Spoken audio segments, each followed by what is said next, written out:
Well, we are already inside Visual Studio Code, and the first thing it appears to us is a welcome page, where we can make some changes and configurations. However, so that you can make those changes in the future, I am going to close it and explain it to you directly from here.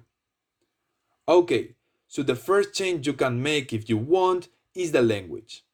To do that, you will have to go to the extensions in the side menu bar and search for your language. In this case, I am going to search for Spanish for the All Code Spanish channel. We choose the option with this icon and that says Language Pack, and we click Install.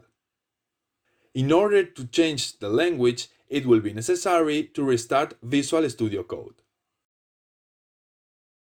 And as you can see now, the language has already changed to Spanish.